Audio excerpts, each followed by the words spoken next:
ኤርትራ እያታ ዕርያ ወንጀል ዝፈጸመት ኣብ ትግራይ ታፍቶም ተፈጸሙ ወንጀላት ገበናት ጀኖሳይድ ደቂ ኣንስትዮ ምድፋር እዩ 76% ሰለስተ ኢድ ማለት እዩ ሰለስተ ኢድ ዝፈጸመቶ ልዕሊ ሰለስተ ኢድ ዝፈጸመቶ ኤርትራ እያ ዳርጋ ረብዒ እዩ ናይቱ ዝተፈጸመ ወንጀል ረብዒ እዩ ብኻሊእ ተፈጺሙ ናይ ኣምሓራ ናይ ኢትዮጵያ ናይ ትግራይ እውን ፈጺሞም ይብል ናይ ደደቢት ሚድያ ኣነ ኣብዚ ምዝላፍ ጣዕማ ይብርሃንን እዩ ደስ ኣይብለንን እዩ ከምዚ ትናቱ ቴርሞሜተር ሓንሳብ ሓፍ ኮፍ ይብል ኣሎ እዚ ንህዝቢ ትግራይ ይኹን ንህዝቢ ኤርትራ ዘይጠቅም ኣካይዳ እዩ መጀመርያ ጆኖሳይድ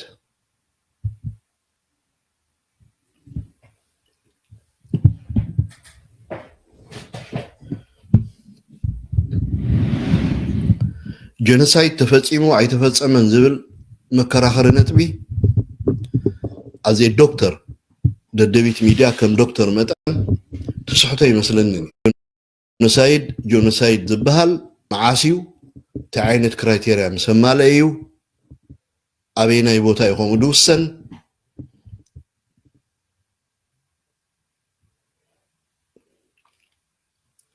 ሚድያ ውልቀ ሰባት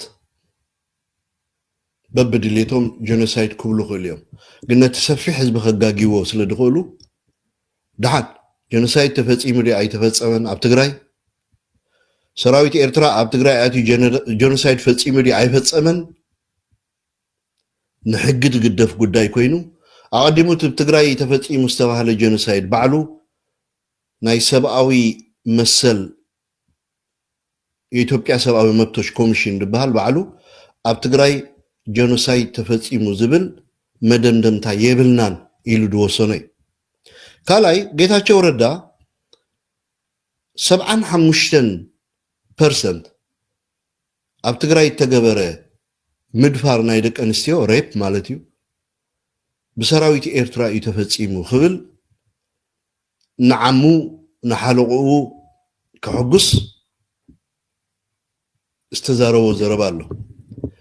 I think እዚ ባዕሉ ኣቢ ስለ ዝፈልጦ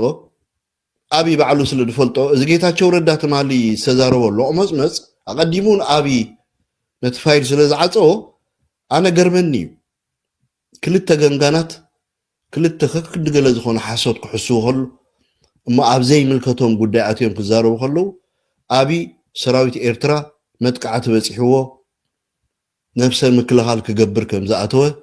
ኣብ ትግራይ ዝኾነ ይኹን ጭፍጨፋ ከም ዘይካየደ ከም ሕጋዊ ወኪል ናይ መንግስቲ ኢትዮጵያ ወይ ከም መራሒ ኮይኑ መስኪሩ ኣብ መዛግብቲ ዓለም ኣብ መዛግብቲ ናይ ፍትሕን ርትዕን ሰብኣዊ መሰላት ናይ ዜጋታት ንሕሉ ኢና ዝብላ ትካላት ከይተረፋ ትግራይ ከይደን ሓቲተን ኣረጋጊፀን ዓዲ ኣምሓራ ከይደን ኣረጋጊፀን ዝዓፀዎ ፋይል መንግስቲ ኢትዮጵያ ከም መንግስቲ ድማ ተሳትፎ ናይ መንግስቲ ኤርትራ ብፖዚቲቭ ጎኑ እንተዘይኮይኑ እኳ ደኣስ ኤርትራ ብጉዳይ ዝተደየተ ኣቱ ነይራስ ኢትዮጵያ ትበሃል ሃገራዊ መሃለወትናን ክብል ዘመጎሶ ሰነድ ኣብ ዓለም ተመዝጊቡሎ ኣብ ዩቱብ ጥራይ ደለኹም ይመስለኩም ኣብ መዛግብቲ ዓለም ኮፍ ኢሉ ኣሎ እዚ ዶክተር መዝገቦ ደደቢት ሚድያ ዶክተር ዲገለ ሶሪ ዶክተር ክብል ስለሰምዐኹ ናይ ደደቢት ሚድያ ጋዜጠኛ ዲኻ ሓላፊ መዓልታዊ ንሪኤካ ትዛረብ ዘለካ ሓውና እቲ ዝገርም ኣብ ሰዓት እዚ ናይ ካሕሳ ሕቶ ክነልዕል ዝግባእ ንሕና ዲና ንስኹም ቀዳምነት ተጎደ ህዝቢ ኤርትራ ዲ ንስኹም ሃይለ ደደቢት ተንክ ይብሉልያ ሕጂ ኣብ ከምኡ ዓይነት ተኣቲና ንሕና ብዙሕ ነቕርቦ ነገር ኣሎ ግደፎም ህዝቢ ኤርትራ ግደፎም ቶም ተበደሉ ግደፎም ቶም ሽግር ዝወድቆም ግደፎም ቶም ሕብሪ ዓይንኩም ተባህሉ ግደፍቶም ልዕሊ 100,000 ኣብ ዶባት ዝነበሩ ህዝብና መሬቶም ተመንዚዖም ግራውቶም ተመንዚዖም ተሰጎጉ ግደፈንተን ከብትታት ኣጣልናን ከይተረፈ ካብ ኤርትራ ተዘሚተን ንራያ ዝኸዳ ብጋይት ዝበሃላ ከብቲ ግደፎም ኣብቲ ተሰነይ ኣትዩ ሰራዊት ኢትዮጵያ ዝገበሮ ግፍዒ ግደፎም ሞቲ መቃብር ሰማዕታት ብታንክታትን ብዶዘራትን ፍሒርኩም ይዕፅምቲ ዝጎሓፍኩሙ قدفهم بتملكتلي إرتراويان زيغاتات زتأفئ نبرت بعلم تقارو لومي أب إرترا آتينا بانك خيترفة نايت أورونا بيت تمرتي هوتيلات كيترفة ببومبع نينايو دبلو من رقاقتي مسكر كاب تقارو كورنيل من يوم دبلو تقراواي بعلو تسني آتيوم انتاي كم زقبرو أينا جهرال كم دا عززهم بارنتا آتيوم نتزنبر زمناو هوتيل كمي جيرون بومبا خم دفرسو أنا كنت تزاريبو تقارو بعلو ما بتجزيه وتدرو عززتن نبرو أبي إرتراز وفرون دزمتون تزاربو حكتاتي إذا قصل ملعب تأفيقنا خي مسلك هذا الدبيت إذا قصل تأفيقنا خي مسلك إذا قصل جن أنت قريفنا يو مسز بتقراي زلنا ناي سلام من قدي كعنك فنا إلنا سلز حسبنا نقو حفقتنا نتاريخ أميتنا سلام دليخا قصلي أي نكانيو فقر دليخا حماق تاريخ أي ذكرني سلزبلنا أي نمبر سلزي تبدل يكونن حزب إرترا مالتي لازم قدوفوزي دحار سوني بوزيتيف قدام نيجاتيف ندخون كاممصا مد نغاري أنا بتعمل بهيوتي دي صلو أب كلته بالا مرقا تزخفه نغاري أب كلته بالا مرقا خانه سلام تخوينو اتن سلام زوسدلو انيشيتيف كتساتفو كدغفولك كتفلت تخل كيتفلت تخل بزح نغير كنفلت تخل كين نحنا مستم تجارو اكتيفيست تراخيبنا بكوميتي الدرجه خنسرح كلنا اذن كلهم انت تازياتهم سلطفانا يكوننا بعدمينا استفصم نغير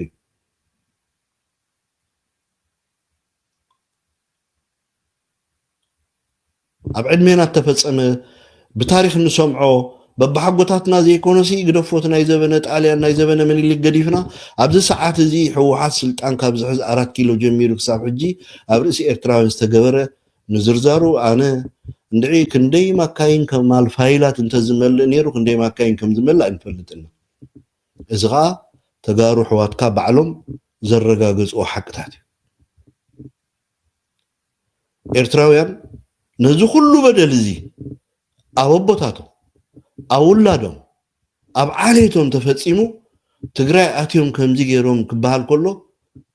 حدا جي حينو زي فدو دا أدق زبل نقرون اللوكو كم سب مالتي نحاد بو القتل كالو سب أبو أب كدمي رعب بالكادومو دفسس كالو سب you know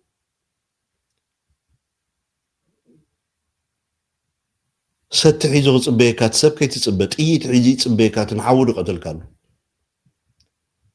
ايت حيزو اي تصبنا حوها اتيلو كاس ايت حيز كاي تصبينا نسلام جن زخفل واغا سلازلينا منغستنان حزبنان كلنا ارتراويان نسلام نزمر سلام كمص الله ياكل مقطقاط ياكل مدبداب ياكل بومبان مدافعن مدرباي نمانم هيربحني دد ولدنا يوم قلعو بتግራይ دد ولدنا يوم قلعو بإرترا كنفاطط اتوم تاريخاويان صلاتنا ابريسانان ابعغرغرنان حبو اجندو متغبرلو عدوم يمعبللو ديفلطو يونيفرسيتي سريحهم زيفلطو صرغياتات سريحهم زيفلطو دلدلاتن مراخ صرغياتاتن سريحهم بابورات اتيوم حزب تግራይ تقاليسو አዲስ አበባ አቲዩ ሳላ ህዝብ ትግራይ ዲሞክራሲ ولا تبقفنا وديمقراطي عدوم المعوم يونيفرسيتات صرغياتات مجد بابورات كيترفه سالا حزب تግራይ امرخيبوم تمال منግስት ኃይለ ማርያም በቀይ ሽብር ከመገሩ ከም ዘህለቆም ይፈልጥዮም ቶም ኢትዮጵያን ነዚ ሁሉ ዝግን ንሕና ኢና ተፈዲናይሞ እዚ ኸይድገምሲ ንግደፍ ኢና ነምበር አይቆሰልናን ማለት አይኮነን እንደ ደቢት ሚዲያ ካል ሚክራያ ዝብሎ እሱ ዓሌታውነት እንዲዩ እምበርካብቶም ቀዳሞት ኣብ ሕወሓት ናይ ሕወሓት መራሕት ኮይኑ ኣብ ቤተ መንግስቲ ከም ፕራይም ሚኒስተር ዝመርሕ ዝነበረ መለስ ዜናዊ ወዲ ዓድዋ ክንሱ ነተወድራያ እዩ ፍሉይ ዓጃብናቱ ገይሩ ምስኡ ከምወዱ ይዕቢዎ ኣብቲ ናቱ ባክግራውንድ ማለት እዩ ኣምሂርዎ ናቱ ፍሉይ ዓጃብ ዝነበረ ሰብ ሚክራያ ማለት ኣነ ኣዲስ አበባ ኩልኹን ሚክራያ ፈልጦ ነይረ ሚክራያ ፍልጠት ነበሮ ሰብ ወይ ናይ ፖለቲካ ሰብ አይኮነን ሰማሃል መለስ ንእሽተይ ኮላ ዝከረና አነ ቢኮዝ ኣብ ቦሌ ከባቢ ገዛ ስለ ዝነበሮም ሰምሃል መለስ ሚኪራያ ማኪና ሒዙ አብሪኮ ሱፐር ማርኬት ድበሃል ነይሩ ሒዙዋ ክመጽእ ዝከረኒ ብዙሕ ከማን ኣብቲ ናይ ዕጀባ ቦታ ብምንኣስ ዕድሚ ይመስለኒ ኣዝዩ ቀጢን ንእሽተይ ነይሩ ብዙሕ ኣብቲ ናይ ቦዲጋርድ ገለውን ብቕዓት ስለ ዘይነበሮ ኣነ ብዝፈልጦ ናይ ቆልዓ ጨርቂ ሞዴስ ናይ ተዓምና ሞዴስ ማለት እዩ ናይ ኣዜብ ካልእ መራሃጫ ነተን ህፃውንቲ ቆልዑ ደቂ መለስ ገለመለ ጨርቀ መርቀ ክገዝእ ዝኩር ኣነ ካብ ሱፐር ማርኬት ዓብ ፌስታል ገይሩ ተሸኪሙ ታማኪና ፅዒኑ ቶም ቆልዑ ሒዙ ከይድ እሪኦ ነይረ ብዙሕ ፖለቲከኛ ይነበረን ኣብዚ ትማሊ ዝነበረ ኩነታት ምስ ፌደራል መንግስቲ ምስ ህዝቢ ትግራይ ወኪኑ ምስ ሕወሓት ወጊኑ እሱ ድማ ናይ ዘርኢ ጉዳይ ስለ ዝኾነ ጽቡቕ ገይሩ ምስ ተጋሩ ኮይኑ ወጊዩ ይሰርሕ ነይሩ ሕጂ ኸ ሲምፕሊ ምስቶም ናይ ራያ ፖለቲከኛታት ምስ በዓል ጌታቸውን ጻድቃንን ደጊፉ በዓል ጌታቸውን ጻድቃንን ከዳዓትን ጠላማትን ናይ ህዝቢ ትግራይ ምዃኖም ጠፊእዎም ኣይኮነን ሚኪ ራያ እንታይ ደኣ ደቂ ራያ ስለ ዝኾኑ ክድግፎም ስለ ደለዩ ስለዚ ሚኪ ራያ ብዛዕባ ዝምድና ህዝቢ ኤርትራን ህዝቢ ትግራይን ዝግበር ዘሎ ናይ ሰላም ጽምዶሲ ንዓኻ ብዶብ ብፖለቲካ ብማሕበራዊ ቃውማ ብጉርብትና ስለዘይ ምልከተካ ከምቶም ካልኦት ደቂ ሶማልያ ከምቶም ካልኦት ደቂ ከባቢ ጎረቤት ሃገራት ስቕተት ትብል ሕሸክ ንሕና ኤርትራውያን ንዞም ሕጂ ምሳና ዛመዱ ደለው ደቂ ሰሜን ትግራይ ክንዛመድ ግድን ይድብለና ማለት ሪኻ ብጉርብትና ንራኸብ ብኢንቴግሬሽን ንራኸብ ብንግዲ ንራኸብ ብጉርብትና ንራኸብ ብመውስቦ ንራኸብ ብርግጽ የነግረካ ደለኹ ወዲ ራያ ሚኪ ራያ ዝኾነ ይኹን ኤርትራዊ ካብ ራያ ተመሪዑ ሓዳር ዝገበረ የለን ዝኾነ ይኹን ኤርትራዊት ካብ ራያ ዝተመርዓወት ሓዳር ዝገበረት የለን ስለዚ ምሳኻትኩም ዘለና ማሕበራዊ ኢኮኖሚያዊ ባህላዊ ወላሓንቲ እስኹምን ኦሮሞን ንዓነ ሓደ ኢኹም ቶም ደቂ ራያ እዚኣ ክነግረካ ደሊ ስለዚ ጨውሮቅረቕ ግደፎ ውፃእ ካብዚ ኣብቲ ናይ ትግራይ ፖለቲካ ድሓን ድላይካ ትዛረብ ራያ ትስዕር ዓድዋ ትስዕር ኣብ ከምኡ ደረጃ ውዲቕካዮም ኣለኻ እቲ ፖለቲካ ኣብኡ ደክስበካ እንተኮይኑ ውድላይካ ግበር ብዛዕባ ኤርትራ ምስ ትግራይ ትገብሮ ዝምድና ግን ንዓኻ ይምልከተካኒ ብፍጹም ኣይምልከተካኒ ዋላ ብዝኾነ መልክዑ ማለት እዩ እዚኣ ክብለካ ትደሊ ካልኣይ ትዛረቦ ዘረባታት ብምሉ I don't think so ቶም ተጋሩ ዝሰምዑኻ ይመስለኒ ምክንያቱ ዕድሜኻ ሙሉእ ንህዝቢ ትግራይ ከተደናግሮ ፀኒሕካ ዝኾነ ናይ ህዝቢ ትግራይ ፀላዊ ናይ ፖለቲካ ሰብ መሲልካ ትቀርብ ኢኻ ትደሊ ሲምፕሊ ናትካ ኣገልግሎት ዝኾነ ይኹን ትግራዋይ ይፈልጥ እዩ ካብ ንኣዝየም መስፍን ድኳን ምልኣኽ ወፃኢ ካልእ ኣበርክቶ ኣይነበረካን ኣደነው ቶም ተጋሩ ብኸመይ ከም ትሪኢኻ ይፈልጥኒ ናይ ደደቢት ሚድያ ግን እቲ ጉዳይ በዚ ተሓስካዮ ጽቡቕ እዩ ምክንያቱ ከምቲ ህዝቢ ትግራይ ተቃለስካሉ ኣብ ዝሓለፈ ግዜ ዋላ እኳ ትናሃና ኢንተረስታ ይንበሮብቲ ግዜቲ ብዘይ ቀልዓለን ደደቢት ሚድያ ምስ ህዝቢ ትግራይ ኮንካ ዝገበርካ ቃልሲ ብመንፅርቲ ህዝቢ ትግራይ ዝነበሩ ኩነታት ብህዝቢ ትግራይ ትምስገን ይኸይለ የዳኣምን እዚ ሕጂ ተኸዶ ዘለኻ መገዲ ግን ድርብ መርገፂ ወሲድካ ህዝቢ ትግራይ ምስ ኤርትራ ዝገብሮ ዝምድና ሓንቲ ነገር ክነግረካ ያለ ንሕና ፈሪሕና ወይ ተንበርኪኽና ወይ ስጋኣት ሓዲርና ይኮንናን ትዝምድና ንገብሮ ዘለና ብርግጽ ካ ህዝቢ ትግራይ ሰጊኡ ፈሪሕ ይኮነን ትዝምድና ዝገብሮ ባላንስ ንምግባር ማለት እዩ ሚዛናውን ምግባር ንሕና ፈሪሕና ይኮንናን እዚ ሰላም ንስለ ሰላም 30 ዓመት ዋጋ ድኸፈለ ህዝብን መንግስትን ሰራዊት ኣለና ካልእ እዚ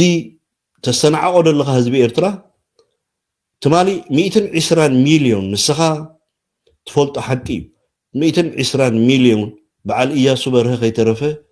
ዓፋር ኣሎ በሎ ኦሮሞ ኣሎ ተባሂሉ ንህዝቢ ኤርትራ ከምዘይ ህዝብኹም እዚ ኩሉ ወራሪ 120 ሚልዮን ወራሪ ምፂኹም ክትዋግኡ ከለኹም ክምህ ደይብል ህዝቢ ደም ጎሲዑ ደም ከፊሉ ናጽነቱን ሉዓላውነቱን ዝዓቀበ አንጻር ኩሎም ጸላእቲ ናይ ደገ ሓይልታት ምዕራባውያን ኣሜሪካን እንግሊዝን ፈረንሳይን አንጻርታ خداميت ኢምፓየር ኢትዮጵያ ወላ ብመለስ ትምራሕ ማለት እዩ ዘንበርከ ጅግና ህዝቢ ስለዚህ እዚ ህዝቢ እዚ ናይ ሰላም ጽምድና እንድሕር ደልዩ ውጽኢት ናይ ሰላም ስለ ዝፈልጥ ጥራይ إذا حزب زي سلام زدل دلو تي توكيسو تقراواي قتل سلا زي دلي تتقراواي كاتي توكيسو إيرتراو قتللو سلا زي دلي أبزي تتعميدنا نسرح يدبل دلو مبر ناي فرهي وتسيت هيكونا على حد جزية تقلصو نسخة وي قلقلة تقارو تقلصو تقراي كم حاسو تحاسبو نقرالو إزي ناي دخمتي إيرترا نتا بزاف إمباير إثيوبيا ناي قرن أفريقيا زي كونا ناي مولو أفريقيا قنبل حيلي أصوار بقعات مريحنة وتدراو مريحنة أو أمريكا أكادامن كاريتن استمرقوا فلوت جنرالات عالم تمرح زنبرت إثيوبيا أمبركي خو دما وكسيعو نات النزون هزبي إرترا فريحو خي مسلك أمس هزب تقراي أبدمن أبسلن منبر آيد لين دبلي قرباب تيم حواتيم ملامن تحويم نن عدنا خنك قتلن كنبالا عند قورنا صلاتنا سلازغونه وقيد نبلو عيننا ننقح بسلام كنبر اف دقي كفوت بحري كفوت نقدو شقطو زبلت هاجري إيرترا ناي فرحي كونن كتمسغن درا يدلوا بزيك العالمين نغرا كاد دبي دوبلو اي صبون سايلكا خمزه عينه تارس سمصي يوتيوب 30 شح كريين سناتيم كارت خوينو تعلاما اليوم اقدو دسو افلط مرغصي خفلط وصا خبتي سوني كال ربع كال حمص كال تزاربو مالتي لذي بخمو تخابيرنا سلام كنمصينا حزب تግራይን سلام سرحلو حزب ኤርትራ سلام دحري 24 ጉንበት ዳግም ኤርትራ ኣብ ናይ سلام هواهو منبر ኣብ ናይ ጽልእ هواهو منبر ኣየድለና ኒላ ኣብ ሓድሽ ምዕራፍ ናይ سلام ተኣቱ ስለዘላ ነዚ ሲምፕሊ ክንሰርሐሉ ክንቃለሰሉ ግድን እዩ ዝብል ነዚ ደደቢት ሚድያ I think مسملو أخبرت دحر أول سعيد عديموكا تعدما مقبال زي مقبال ناولك خاوساني يو بخبرة كتري يقول دسم لنا العي مالتي إرترا جنوسايد كم زجبرت تتأمن نقرأ قالوا إرترا سي ترامب فني إرترا خبت سحمو ناب إرترا عدت كجبر دلي ኣብ ትግራይ ግን ጀኖሳይድ ጌርና ኢልኩም ፈርሙ ተድብ ለናስ መንደ አባሻውል ጋጽና ንብሎ ተረዲእ ካሎ ምሽ ደደቢት ዝበሃል ብልቀሰብ ናይ ሚድያ ትራምፕ ዝበሃል ኣብ ዓለም ጸላው መራሒ ኤርትራ ዓድኹም ክመጽእ ስተይልና ንሕና ሻርነት ደይብልና ነጻ ፖለቲካዊ መስመር ዘለና ባዕልና ንባዕልና ንመሓደር ቅጫን ማይና ቋሲና ሓዲርና ዓድና ንልምዕ ህዝብ እንበር ተንበርካኽተ ይኮንና دونالد ترامب عدوهم كم تسدلس زي جيجا غيركم أمان يلنا خمانة نقبلنا مش نسخة مالته زي سيمبل سئلكا ما كبساناتي ما I don't know أنا دكتور يوم دولخا كبيتوب قلت سبعي مثلاً I don't know أيكون كان تكون كا for the business تقولينه عني مالت جزاخان دا جوحف كتجبرو تدلي خاص بزح جوحف دفعلو بزح تهمم مع أخمس صخان شو سناتيم كتركبيها جنتكر حزب تግራይ حليلو تخباب حليلو بيكون صلاوهم كابت ميديا سلترقبو جن تግራይ امبر غحاف ابزحكا دفاع اشحتها بماخو مصايم اشحت سلدخا خبيتو كتركبيها مالتي كم تخلهم دغورو معات غحاف يدفو حسو معات همما مصيم ጭንንብሉ شعو معات سناتيم تركب مالت سيستم نسي كابزو وصاي جن قم ነገር دلك ميديا تخوينكا مجمرة مجرجة منجو هزبتات زقبر ناي سلام من قدي أي عنكفني نوري أب عالم ترى يفلتني مخا مهور كاب حدا مهور تصبيهو نايكونان عصرت الشحن ترى أمويتو مخالو قدم حجي بتقيناتتي أبنتي بوغن إرتراون عصرت الشحن مويتو متقينو ويتسويهم بسنك تقينات مالتي زيادة عصرت خالد عسران خموتي خات تصوع دلخ بزوم عصرت الدوي بلا يكون كان تبل دلخ ስለዚህ እትመጽዋዕታ ጌጋ ስለዝኾነ ደው ተበልካ ያጽብሪ ብዝኾነ ግንቦት 24 መዓልትና ጽነትና ቀርባሎ ብፉሊ ቴማ ብፉሊ ድምቀት ክኽበሪው ኩሎም ቶም ጸላእትና ኤርትራ ማዓንጣ ክብዶም ክቅረጹ ኩሉ ኤርትራዊ ኣብዚ መዓልትና ጽነት ክኽትት ኣለዎ ድምጹ ክስማዕ ኣለዎ ንሃገሩ ዘለዎ ፍቅርን ጎንን ክድግፍ ክኽእል ኣለዎ زنمص زلنا مدرخ تنساينا إرتراي تنساي رداكم دي تنساينا إرتراي إرترا دحر حجي أو 24 معالتنا إن زجبر زنبرة أنا ناي بوداتات مالت وقابة ناي زلوم ناي تنقل تحسدنا كوينات يدبلو أبتا معالت 24 كنت مسخولا زئجل نبرة يقولو تحايسا إرترا لومي أبز خبابزي أو أخذوا الجميران لا مالتي أو بيننا يكونان كاب جالانت وزينا كاب كبابا وزينا كبابينا عقمنا جيوبوليتكسنا إيرياناتنا أو ربحنا مزينا بيننا يكونان توم بيننا دقورنا بينهم كوينهم سأسقعنا يلومنا توم بيننا دقورنا بينهم مسكونو كنسقعهم تقديدنا احنا لوهاتنا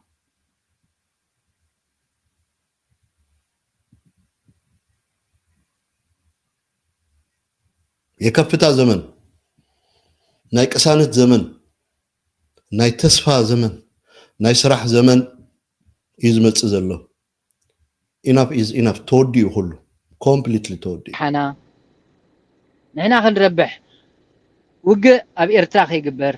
من سي ارترا بزوق زي خيلكم كي قوسل كي سنكل كي موت نبل علنا زيات على ما خل ولا حنتي بلاد بدحري شعود حرث تصمدو تتحساسبو تليكا تزاراربو تليكا تزارارب مالتي نحنا حجي انتي تحاوس ولكم مسلكم اتقند صقم نحنا كم حزبي مو كل حزبنا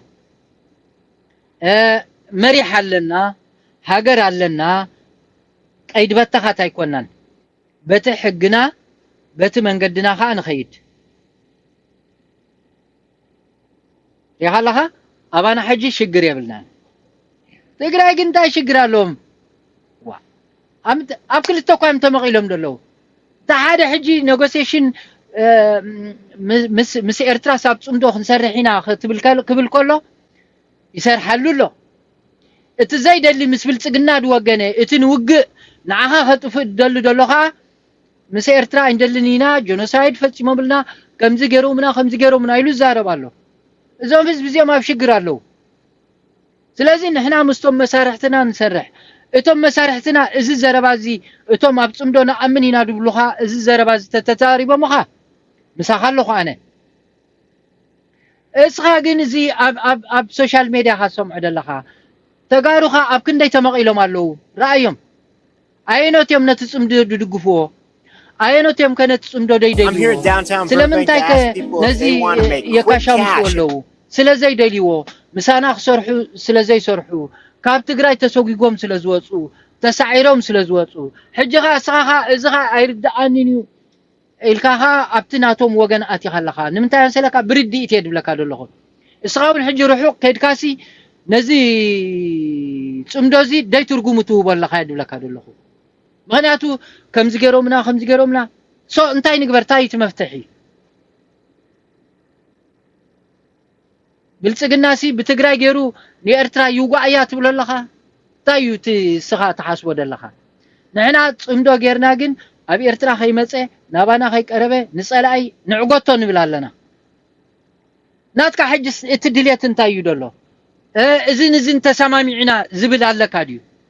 ንጽመድ ይድበሃል ደሎ ጸሚድካ ኸ ንጸላይኻ ኸ ትገጥሞ ትስዕሮ ኸ ምስዓርካዮ ኸ ብዛዕባ ደለካ ጉዳያት አልዒልካ ኸ ንመጻይኻ ትዛራረብ ሕጂ ግን ግዜ ዘይህብ ጸላይ ኣብ ቅድሜኻ ኣሎ መጻካሎ ትበሃል ኣለኻ ነዚ ጸላይ እዚ ከመይ ግጦሞ ስላው መጀመሪያስ ብንታይ ኸ ክትዛረብ ደለካ ብደሓለፈ ኦኬ ትዛረበሉ ኢኻ ማዓሲኻ ግን ትዛረበሉ ሕጂ ግዜ እዩ ናይ ምጽብጻብ ግዜ እዩ ነዚ ጽምዶሲ ኣይተረዳእኻየን ኣለኻ ስለዚህ ተረዳእኻ ጥራኻ ዝኹሉ ኒው ከድካ ሩሑቅ ትዛረብ ደለኻ ትጽምዶ ኣብዛ ሰዓት እዚኣ 222 ኩናት ተወዲኡ ኣብዚ ክልተ ደሓለፈ ክልተ ዓመት ለዓልን ታሕትን ተባሂሉ እሞ እንታይ ዳ ንግበር ንጽመዶ ንብልጽግና ንግጦሞ በሃል ኣሎ سو ክትገጥሞ ትበሃል ኣለኻ እስኻ መሳርዕኻ ተመዓራሪ እሶም መሳርዖም የመዓራሪዩ ብወገኖም ንብልጽግና ገጥሞ ብወገንካ ንብልጽግና ትገጥሞ ትስዕሮ ኸዓ ምስ ሰዓርካዮ ኸዓ ብዛዕባ መጻኢኻ ኸዓ ትዛረብ እዚ ትብሎ ዘለኻ ሕጂ ትዛራርብ እንታይ ንግበር ንሕና ጉዳይ ኣለና ደም ተፋሲስና ኢና ብኸመይ ንዳቐስ ተባሂልካ ኸዓ ኮፍ ኢልካ ብወግዒ ትዛራርብ ኣብዚ ሰዓት እዚ መንግስቲ ኤርትራ ክዛረብ ኣይክእልኒ ትግራይ ክዛረብ ኣይክእልኒ ምክንያቱ ሓንቲ ፈትሊ ደይተበትከት ኣላ ውዕል ፕሪቶሪያ ትበሃል ውዕል ፕሪቶሪያ ምስ ተበትከት ትግራይ ናብ ዲፋክቶ ስቴት ትመጽእ ዝኽልክላ ያለ ገለላ ድሌታ ክትዛረብ ትኽእላ እቲ ውዕል ፕሪቶሪያ ፈሪሱ ተባሂሉ ምስ ተዘርበኻ መንግስቲ ኤርትራ ኸማን ድሌቱ ክዛረብ ይኽእል እዩ ሕጂ ግን ክዛረብ ኣይክእልኒ ትግራይ ኣብ ትሕቲ ኢትዮጵያ ያደላ ውዕል ፕሪቶሪያ ዝበሃል ኣስሮም ኣለዎም ነዛ ኣሲርዎም ዘሎ ብኡ እዮም ዝሰርሑ ካብዚ ኣኒነ ዋላ ሓንቲ ይብለካ ነየ ደይተረዳእካ ተሎ ንገረኒ